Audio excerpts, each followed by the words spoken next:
So if I were to ask each and every one of you tonight, what's your favorite holiday of the year? You'd all probably have a slightly different answer. Some of you, maybe it's Christmas, maybe it's Hanukkah, maybe it's New Year's Eve, maybe it's 4th of July, maybe you're romantic and it's Valentine's Day. But for me, ever since I was a kid, there's only one holiday that rose above them all, and that's Halloween. And not for the candy, for the costumes.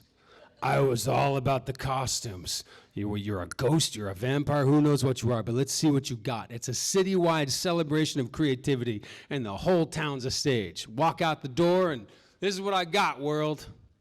I fell in love with it around 6 or 7 years old. And when I turned 8 years old, what I also fell in love with was the movie Star Wars. So that Halloween, I decided I was gonna dress up as R2-D2.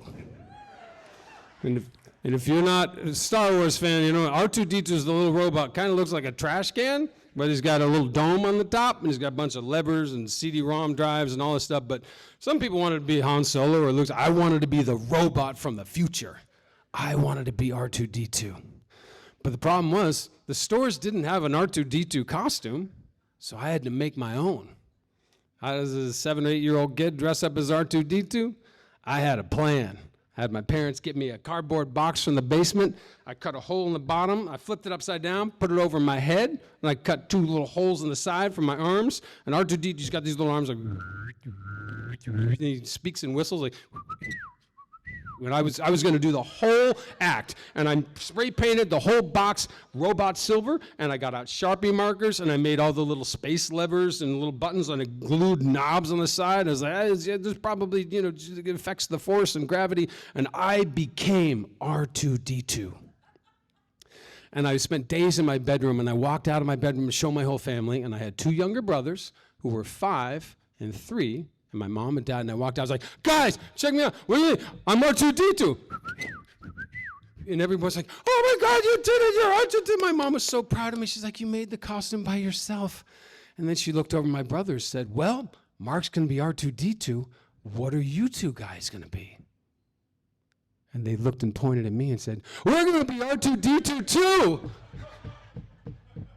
I was like, no. I'm R2-D2. This is my costume, and I'm going to be the cool kid in the block, and everyone's going to think I'm cool, and people are going to sit by me on the bus, and I'm going to be the cool kid, and you don't get to steal my costume. And they were like, R2-D2, just jumping around, and they were so happy. I was like, Mom, tell them the rules. This is not, they can't steal my costume. And here's the thing. If you're an older sibling, I don't know how many of you are, your younger brothers and sisters, they steal your toys. They steal your shoes, and they steal your dessert, and they steal your parents' attention. And I was not going to let them steal my Halloween costume. My mom was like, Mark, they're 5 and 3. Just let them be the same thing. I was like, no, it's my idea. And I stormed off to bed. I went to school the next day, and I came home. Kind of hoped my 2 brothers would have forgotten about the whole thing. I walked into the living room, and wasn't it cute? But they had their own little boxes all assembled, and they're making their own little R2-D2 costumes themselves. They had their markers out, and they were jumping around. I was like, Mom, we talked about this. This is my idea. You got to tell them that I get to be R2-D2. And she said, Mark, they're not trying to steal your costume. They want to be like their older brother. Now, I don't know if that was true, but it was a pretty good line. And I looked at them, and they were having the time of their lives putting these costumes together. And I was like, I'm going to be a real jerk if I rain on this parade. The train was leaving the station, and I had to get on board. So I was like, all right, if you guys are going to do this, come with me. We're going to go in the backyard, and I'm going to get my can of spray paint. So I took my brothers outside. I got the boxes out, and I showed them how to spray paint it and all that. And my mom says there was a bunch of fighting, and we were throwing markers at each other and getting angry and yelling. But in the end, we created 3 R2-D2 boxes that we all put over our heads and walked out. Now theirs were a train wreck. Mine was pretty slick. I've got a photo I can show you all. So as we go out to start Halloween trick-or-treating that night, I'm just like, well, my Halloween's over. This is a stupid brothers are stealing my costume. This is the most embarrassing moment of my life, and I guess I'm being a good older brother. And Stupid Halloween. But the exact opposite happened. Everywhere we went, walking down the street, people were like, whoa, whoa, whoa, is that 3 R2-D2s coming down the street? Marge, kids, what are you, a ghost? Come here, look at this, we got 3 R2-D2s, everybody, let's take a look at this. We were like, are you guys the R2-D2s we heard about over the Joneses' house? Oh my God, can we touch your boxes? How do the knobs work? What do we do? We presses this? How'd you make this yourself? Oh my God, you guys are from the future. And I was the most surprised I'd ever been in my life. I was like, this was a horrible, what? And everyone loved it. Everywhere we went, we were the star of the party.